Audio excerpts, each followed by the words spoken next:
Hi friends, எல்லாருக்குமே ரொம்ப ரொம்ப பிடிச்ச எல்லாருமே விரும்பி சாப்பிட்ற கம கமன்னு வீடு முழுக்க மனம் வீசுற சூப்பரான பிரியாணி தாங்க இது. ஆவி பறக்க பறக்க எவ்வளவு சூப்பரா கலர்ஃபுல்லா நல்ல சாதம் முழுசு முழுசா இருக்குது. ஒரு டைம் நீங்க இதே மாதிரி பிரியாணி நீங்க செஞ்சீங்க அப்படின்னா சாப்பிட்றவங்க இந்த பிரியாணிக்கு நான் அடிமை அப்படின்னு தான் சொல்லுவாங்க. இதே அளவுகளோட நீங்க செஞ்சீங்க அப்படின்னா வீடு மட்டும் கிடையாதுன்னு தெருவே மணக்கும் இந்த பிரியாணி. சூப்பரான இந்த பிரியாணி எப்படி செய்யறது அப்படின்னு பார்க்கலாமா? அதுக்கு முன்னாடி இந்த வீடியோ உங்களுக்கு பிடிச்சிருந்தா லைக் பண்ணுங்க, கமெண்ட் பண்ணுங்க, மறக்காம சப்ஸ்கிரைப் பண்ணுங்க ஃப்ரெண்ட்ஸ். அப்படியே பக்கத்தில் இருக்கிற பெல் ஐகானை தட்டிடுங்க. அப்பதான் நான் போடுற எல்லா வீடியோவும் உங்களுக்கு வரும். அடுப்புல பெரிய பாத்திரம் வச்சுக்கலாம். எண்ணெய் பாத்தீங்கன்னா பாத்திரம் சூடானதும் நான் வந்து ஒரு 250 கிராம் எடுத்திருக்கேன். அதெல்லாம் கொஞ்சமா எண்ணெயை நிறுத்திட்டு மீதி வந்து நம்ம ஊத்திடலாம். எண்ணெய் சூடானதும் சின்ன துண்டு பட்டை 3 ஏலக்காய் 3 கிராம்பு இது எல்லாத்தையுமே சேர்த்துடலாம். வெங்காயம் பார்த்தீங்கன்னா பெரிய வெங்காயம் 1/4 கிலோ அளவுக்கு எடுத்திருக்கேன். இந்த வெங்காயம் பார்த்தீங்கன்னா நீல வாக்கில் தான் கட் பண்ணணும். எண்ணெய் சூடானதும் இந்த வெங்காயத்தையும் நம்ம வந்து சேர்த்துடலாம். சேர்த்துட்டு இந்த வெங்காயம் வந்து நல்லா வந்து வதக்கணும். நல்லா வந்து கோல்டன் ப்ரௌன் வர்ற வரைக்கும் வதக்கணும். அதாவது பொன்னிறமா வரணும். அடுப்பை நம்ம சிம்மில் வச்சுக்கிட்டு வதக்கிக்கலாம். ஏன்னா சீக்கிரமா வந்து கருகிரும். அதுக்காக அடுப்ப சிம்மில் வச்சுட்டு நல்லா வந்து பொன்னிறமா வர்ற வரைக்கும் இந்த வெங்காயம் வந்து வதக்கிக்கலாம். நீங்க அளவுகள் வந்து இதே அளவுகளோட செஞ்சீங்க அப்படின்னா தான் சாப்பாடு சூப்பரா இருக்கும். அதே மாதிரி வீடியோ வந்து ஸ்கிப் பண்ணாம பார்க்கணும். அப்பதான் வந்து எப்படி செய்யறது அப்படிங்கிறது உங்களுக்கு வந்து தெரியும். பூண்டு பாத்தீங்கன்னா ஒரு 4 டீஸ்பூன் அளவுக்கு சேர்த்திருக்கேன். அளவு பாத்தீங்கன்னா 100 கிராம் அளவுக்கு தான் பூண்டு. இதையும் வந்து நம்ம இதுக்கு கூட வந்து சேர்த்தரலாம். கூடவே பாத்தீங்கன்னா இஞ்சி, அதுவும் வந்து ஒரு 4 டீஸ்பூன் அளவுக்கு சேர்த்திருக்கேன். இந்த இஞ்சியும் பாத்தீங்கன்னா 100 கிராம் அளவுக்கு தான். நான் சொல்ற அளவுகள் எல்லாமே பாத்தீங்கன்னா 1 கிலோ அரிசிக்கு உண்டான அளவுகள் தான். நீங்க வந்து அரிசி கூட எடுக்கிறீங்க அப்படின்னா கூட அளவுகள் சேரும். இல்ல கம்மியா எடுப்பீங்க அரிசினா கொஞ்சம் அளவுகள் வந்து அதுக்கு தகுந்த மாதிரி நீங்க வந்து கூட போட்டு சேர்த்துக்கலாம். இந்த இஞ்சி பூண்டு பேஸ்ட் வந்து நல்லா வந்து பச்சை வாசனை போக வரைக்கும் நம்ம வந்து வதக்கணும். நல்லா வந்து பச்சை வாசனை போக வரைக்கும் வதக்கணும். அதே சமயத்துல அடுப்பை நம்ம வந்து சிம்மில் வச்சுக்கணும். ஏன்னா கொஞ்சம் அதிகமா கருகிடுச்சுனாலும் எல்லாமே வீணாக முடியும். அதனால கொஞ்சம் சிம்மில் வச்சுக்கிட்டு வந்து பச்சை வாசனை போக வரைக்கும் வதக்கிக்கலாம். அதே மாதிரி பச்சை மிளகா 3 முழுசாதான் சேர்க்கணும். கட் பண்ணி சேர்க்கக்கூடாது. நம்ம கட் பண்ணி சேர்த்தா அப்படின்னா சாதம் வந்து கசப்படிக்கு. அதனால 3 பச்சை மிளகா சேர்த்தியாச்சு. தக்காளி, பழுத்த தக்காளி 1/4 கிலோ அளவுக்கு நான் எடுத்திருக்கேன். இதை வந்து நல்லா வந்து சின்ன சின்னதா கட் பண்ணி அதையுமே இது கூட சேர்த்தரலாம். இந்த தக்காளி பாத்தீங்கன்னா நல்லா வந்து வேகணும். தக்காளி நம்ம வந்து நல்லா பழுத்த தக்காளியை தான் எடுக்கணும். அதே மாதிரி பாத்தீங்கன்னா எந்த அளவுக்கு சின்னதா கட் பண்ண முடியுமோ அந்த அளவுக்கு நம்ம வந்து சின்னதா கட் பண்ணி எடுத்துக்கலாம்.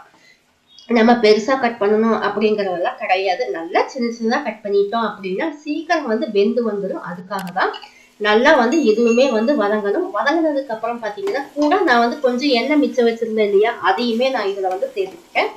இதுக்கு கூட சின்ன வெங்காயம் வந்து ஒரு 50 கிராம் அளவுக்கு எடுத்து நம்ம வந்து 1க்கு 2 தட்டையும் சேர்க்கலாம். மிக்சி ஜார்ல 1க்கு 2 அரைச்சும் சேர்த்துக்கலாம். அதையும் வந்து சேர்த்துக்கலாம். இந்த சாப்பாட்டுக்கு சூப்பரான ஒரு வாசனை, அதாவது மனத்தை கொடுக்கக்கூடியதுன்னே பார்த்தா இந்த பிரியாணி மசாலா தாங்க. சீக்ரெட் பிரியாணி மசாலா இது.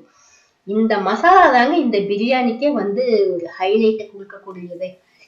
இது சேர்த்தோம் அப்படின்னா இந்த பிரியாணி அவ்வளோ மனமா இருக்கும். சாப்பாடு சும்மா அல்டிமேட்டா இருக்குங்க. நீங்க ஒரு டைம் இந்த மாதிரி செஞ்சீங்க அப்படின்னா இந்த பிரியாணி சாப்பிட்றவங்க இதுக்கு முன்னாடி நான் இப்படி ஒரு பிரியாணி சாப்பிட்டதே இல்லை அப்படின்னு தான் எல்லாருமே சொல்லுவாங்க. அவ்வளோ ஒரு சூப்பரான எங்களுடைய சீக்ரெட் பிரியாணி மசாலா இதுல நான் சேர்த்திருக்கேன். அது வந்து ஒரு 4 டீஸ்பூன் அளவுக்கு சேர்த்திருக்கேன். காரத்துக்காக மிளகாத்தூள் வந்து நான் 2 டீஸ்பூன் அளவுக்கு சேர்த்திருக்கேன். உங்களுக்கு காரம் எந்த அளவுக்கு தேவையோ அந்த அளவுக்கு நீங்க வந்து கூட்டி குறைச்சு சேர்த்துக்கலாம். ஏன்னா இந்த மிளகாத்தூள் பாத்தீங்கன்னா நல்லாவே வந்து காரம் அடிக்கும். அதனால நான் 2 டீஸ்பூன் அளவுக்கு சேர்த்திருக்கேன். நீங்க கம்மியா சாப்பிடுவீங்கன்னா கம்மியா சேர்த்துக்கோங்க. சிக்கன் வந்து நான் 1 கிலோ அளவுக்கு எடுத்திருக்கேன். இதை வந்து நம்ம ஏற்கனவே நல்லா வந்து கழுவி வச்சிருக்கணும். கழுவிட்டு தண்ணி இல்லாம வடிகட்டி நம்ம இந்த சிக்கனையும் இதுல வந்து சேர்க்கணும். சேர்த்துட்டு எல்லாத்தையுமே பாத்தீங்கன்னா நல்லா வந்து கிளறி விடணும். நம்ம கிளறது பாத்தீங்கன்னா இந்த மசாலா எல்லாமே வந்து அந்த சிக்கன்ல வந்து படணும். அப்பதான் வந்து சாப்பாடும் சூப்பரா இருக்கும். சிக்கன் வந்து அந்த சாப்பாடோட சாப்பிடும்போது சூப்பரா இருக்கும். சில பக்கம் நம்ம சாப்பிடுவோம் பிரியாணி, அது பாத்தீங்கன்னா அந்த சிக்கன்ல வந்து மசாலாவே பிடிச்சிருக்காது. ஏதோ வேவிச்சு நம்ம போட்ட மாதிரி இருக்கும். அதாவது இந்த பிரியாணிக்கும் சிக்கனுக்கும் சம்பந்தமே இல்லாத மாதிரி இருக்கும். அது வந்து அந்த மசாலா நம்ம வந்து நல்லா இந்த மசாலா பிடிக்க விடணும். அப்படி விட்டோம்னா தான் வந்து இந்த பிரியாணில சிக்கன்லயும் வந்து மசாலா பிடிச்சிருக்கும். அதுக்காக தான் வந்து மசாலா வந்து நல்லா சிக்கன்ல படணும். அது வரைக்கும் நம்ம வந்து ஒரு 5 நிமிஷமாவது கிளறணும். கிளறி விட்டுட்டு அடுப்ப சிம்மில வச்சுட்டு இந்த மசாலா எல்லாம் வந்து நல்லா வெந்து வரணும் சிக்கனோட. அப்பதான் வந்து நல்லா சூப்பரா வந்து சிக்கன் சாப்பிடும் போது அவ்வளோ டேஸ்டா இருக்கும். பிரியாணியோட சாப்பிடும்போது நல்லா மசாலா வந்து பிடிச்சிருக்கும். இதுல வந்து நான் வந்து தயிர் பாத்தீங்கன்னா 10 ரூபாய் தயிர் பாக்கெட் எடுத்திருக்கேன். அதுல வந்து பாதி தான் சேர்த்திருக்கேன். ஒரு எலுமிச்சம்பழம் நம்ம பிழிஞ்சு நல்லா அந்த விதையெல்லாம் இல்லாம வந்து சேர்க்கணும். சேர்த்துட்டு நல்லா வந்து கிளறி விடணும். கிளறி விட்டுட்டு ஒரு கைப்பிடி அளவு புதினா, ஒரு கைப்பிடி அளவு கொத்தமல்லி தழை, உப்பு வந்து தேவையான அளவு. இது எல்லாத்தையும் சேர்த்து நல்லா வந்து கிளறி கொடுக்கணும். அடுப்பை வந்து சிம்பிளா தான் வச்சுக்கணும். நான் வந்து இந்த டம்ளர்ல 5 டம்ளர் அளவுக்கு அரிசி எடுத்திருக்கேன். அதே டம்ளர்ல தான் நம்ம வந்து தண்ணியும் அளக்கணும். நம்ம எதுல அரிசி அளக்கிறோமோ அதுலதான் தண்ணியும் அளக்கணும். தண்ணி பாத்தீங்கன்னா ஒரு டம்ளர் அரிசிக்கு நான் 1.5 டம்ளர் கணக்கு வச்சு ஒரு 7 டம்ளர் அளவுக்கு வந்து தண்ணி இதில் நான் வந்து சேர்த்திருக்கேன். நான் வந்து எல்லாமே போட்டு செக் பண்ணி பார்த்தா உப்பு கொஞ்சம் காரமும் பத்தல. அதனால வந்து மறுபடியும் ஒரு 1/4 டீஸ்பூன் அளவுக்கு மிளகாத்தூளும் கொஞ்சமா வந்து உப்பும் சேர்த்திருக்கேன். அந்த சிக்கன் பாத்தீங்கன்னா நல்லா கிரேவி பதத்துக்கு வரணும். வந்ததுக்கு அப்புறம் தான் நம்ம வந்து தண்ணியே ஊத்தணும். அதுக்கு முன்னாடி வந்து தண்ணி எல்லாம் ஊத்தக்கூடாது. குறைஞ்சது வந்து ஒரு 1/4 மணி நேரமாவது நல்லா வெந்து வரணும். அப்ப அந்த சிக்கன் வெந்து வர்றது பாத்தீங்கன்னா நல்ல கிரேவி மாதிரி இருக்கும். நம்ம சிக்கன் கிரேவி செஞ்சா எப்படி இருக்கும் அதே மாதிரி இருக்கணும். அப்பதான் வந்து சாப்பாடு பிரியாணிக்கு வந்து சூப்பரா இருக்கும். இதெல்லாம் வந்து டிப்ஸ். இதெல்லாம் கரெக்டா இருந்தா மட்டும்தான் வந்து அந்த சாப்பாடு சூப்பரா இருக்கும். நான் இந்த சாப்பாட்டுக்கு எடுத்திருக்கிற அரிசி பாத்தீங்கன்னா ஜீரக சம்பா அரிசி தான். அதே மாதிரி அரிசியும் பாத்தீங்கன்னா நம்ம வந்து சாப்பாட்டு அரிசி ஊற வைக்கிற மாதிரி எல்லாம் ஊற வைக்க கூடாது. நம்ம எல்லாம் தாளிச்சு முடிச்சு இந்த தண்ணி எல்லாம் ஊத்தி கொதி வர்ற ஸ்டேஜ்ல ஒரு 5 நிமிஷம் மட்டும் வந்து அரிசி ஊற வச்சா போதும். நல்லா வந்து அரிசி ஒரு 2 தடவை வந்து கழுவிட்டு ஒரு 5 நிமிஷம் அரிசி ஊற வச்சா போதும். நம்மளுக்கு தண்ணி கொதிக்க வர ஸ்டேஜ்ல அரிசி ஊற வைக்கணும். அப்பதான் வந்து சாப்பாடு குறையாம முழுசா இருக்கும். நல்லா தண்ணி கொதிச்சு வந்ததும் நம்ம அரிசியை வந்து கொஞ்சம் கூட தண்ணி இல்லாம வடிகட்டி இதுல சேர்க்கணும். சேர்த்துட்டு நம்ம அரிசி சேர்க்கும் போது நல்லா வந்து கிளறி விடணும். கிளறி விட்டுட்டு ஒரு மூடி போட்டு மூடி வச்சிடணும். அவ்வளவுதான். அதுக்கப்புறம் வந்து நடுவுல எல்லாம் நம்ம வந்து கிளறவே கூடாது. ஒரு 10 நிமிஷம் கழிச்சு எடுத்து கொஞ்சமா தண்ணி இருக்கும் போதே வந்து நம்ம வந்து நல்லா வந்து திருப்பி விட்டுட்டு மறுபடியும் வந்து ஒரு கைப்பிடி அளவு கொத்தமல்லி தழை புதினாவையும் சேர்த்து நல்லா வந்து திருப்பி விடணும். இந்த பக்கமும் அந்த பக்கமும் வந்து நம்ம வந்து அந்த சாதத்தை வந்து திருப்பி விடணும். அப்ப வந்து நல்லா வந்து மசாலா எல்லாம் ஈவனா வந்துடும். அவ்வளவுதாங்க. இந்த அளவுக்கு கொஞ்சம் கொஞ்சம் டிப்ஸ் மட்டும் ஃபாலோ பண்ணா போதும். சூப்பரா இருக்குங்க பிரியாணி. அவ்வளோ டேஸ்டா இருக்கும். மேல வந்து நெய் நான் வந்து ஒரு 50 கிராம் அளவுக்கு தான் சேர்த்துருக்கேன். உங்களுக்கு நெய் பிடிக்காது அப்படின்னா ஸ்கிப் பண்ணிக்கலாம். நெய்யும் ஊத்திட்டு நம்ம வந்து அதுக்கப்புறம் கீழே பாத்தீங்கன்னா தோசை கல் நான் வச்சிருக்கேன். தோசை கல் வச்சுட்டு ஒரு 5 நிமிஷத்துக்கு நல்லா வந்து அதிகமா தீ வைக்கணும். வச்சு தோசை கல் நல்லா சூடானது நம்ம இந்த பிரியாணி குண்டா வச்சு மேல வந்து பேப்பரு இல்ல இலை, இந்த சாப்பாட்டு இலை இருக்குது இல்லையா, எது வேணாலும் போடலாம். நான் எங்கிட்ட இலை வந்து நான் எடுக்கல, அதனால பேப்பர் தான் போட்டிருக்கேன். போட்டு நல்லா அந்த மூடி வச்சுட்டு ஒரு குண்டா நிறைய வந்து தண்ணி வைக்கலாம். இல்ல வெயிட் எது வேணாலும் வைக்கலாம். தண்ணி தான் வைக்கணும்னு கிடையாது. ஏதாவது ஒரு வெயிட் வைக்கலாம். அதாவது ஆவி வெளியில போகாத அளவுக்கு நல்லா வந்து மூடி நல்லா அப்படியே நல்லா மூடி இருக்கணும். அந்த அளவுக்கு வச்சு ஒரு 1/2 மணி நேரம் தம்முக்கு விடணும். விட்டதுக்கு அப்புறம் நம்ம வந்து எடுத்து கிளறி விடணும். 1/2 மணி நேரம் கழிச்சுதான் எடுத்து கிளறணும். மேல இருக்கிற சாப்பாடு கீழேயும், கீழே இருக்கிற சாப்பாடு மேலையும் வந்து கிளறி விடணும்.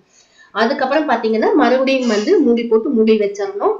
அதே மாதிரி பேப்பரும் போட்டு மூடியும் போட்டு மேல வந்து நான் தண்ணியை வச்சுட்டேன். இது வந்து ஒரு 1/4 மணி நேரம் விட்டா போதும். அதிக நேரம் விட வேண்டியது இல்லை.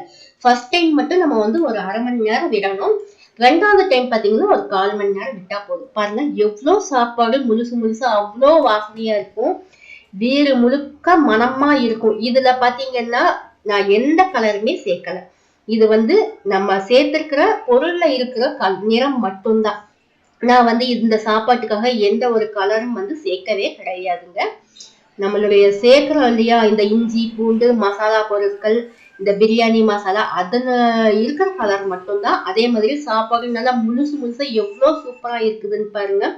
எண்ணெய் நெய்யெல்லாம் கையில ஒட்டவே ஒட்டாது. அளவாதான் இருக்கும். எல்லாமே சூப்பரா இருக்கும். இதே மெத்தட்ல நீங்க செஞ்சீங்க அப்படின்னா பிரியாணி நீங்க வெளியில போயெல்லாம் சாப்பிட வேண்டியதே இல்லை, வீட்லயே செய்யலாம். ஆனா சரியான கொஞ்சம் கொஞ்சம் அந்த டிப்ஸ் மட்டும் ஃபாலோ பண்ணா போதுங்க, அவ்வளவு சூப்பரா இருக்கு. நான் வந்து சிக்கன் கிரேவி, தால்ச்சா, தயிர் சட்னி எல்லாமே செஞ்சிருக்கேன். இதுக்கு நான் இதுல பிளேட்ல பாத்தீங்கன்னா கிரேவி மட்டும்தான் வச்சிருக்கேன். இந்த சாப்பாடு அப்படியே உங்களுக்கு பார்க்கும்போதே தெரியும், அப்பா இப்பவே நம்ம பிரியாணி செஞ்சு சாப்பிடணும் அப்படின்னு தோணும். அவ்வளவு ஆசையா வரும். நீங்க இதே மெத்தட்ல செஞ்சு பாருங்க, கண்டிப்பா பிரியாணி சூப்பரா வரும். இந்த வீடியோ உங்களுக்கு பிடிச்சிருந்தா லைக் பண்ணுங்க, கமெண்ட் பண்ணுங்க, மறக்காம சப்ஸ்கிரைப் பண்ணுங்க ஃப்ரெண்ட்ஸ். அப்படியே பக்கத்துல இருக்கிற பெல் ஐக்கான் தட்டிடுங்க, அப்பதான் நான் போடுற எல்லா வீடியோ உங்களுக்கு வரும். இந்த வீடியோ உங்களுக்கு பிடிச்சிருந்தா உங்க ஃப்ரெண்ட்ஸ் அண்ட் ஃபேமிலிக்கும் ஷேர் பண்ணுங்க. அதே மாதிரி நம்ம கிட்ட ஹோம் பேக்கிங்ல பாத்தீங்கன்னா கேக்கு, டீ கேக்கு, கப் கேக்கு, அப்புறம் முட்டை மிட்டாய் எல்லாமே வந்து செய்யறோம். வேணும்ன்றவங்க வாட்ஸ்அப் நம்பருக்கு ஆர்டர் பண்ணி வாங்கிக்கலாம். அதுவுமே வந்து உங்களுக்கு வந்து பார்ட்டி, அதாவது ஏதாவது விசேஷங்களுக்கு வேணும்னாலும் வந்து நீங்க வந்து கஸ்டமைஸ் பண்ணி கேட்கற மாதிரி வந்து செஞ்சு கொடுக்குறோம். வேணும்ன்றவங்க வாட்ஸ்அப் நம்பருக்கு ஆர்டர் பண்ணி வாங்கிக்கலாம். சூப்பரான மணமணக்கும் கமகமக்கும் பிரியாணி ரெடி ஆயிடுச்சு. இதே மாதிரி நீங்க செஞ்சு சாப்பிட்டு பார்த்துட்டு எப்படி இருக்கு அப்படின்ட்டு கமெண்ட்ல சொல்லுங்க.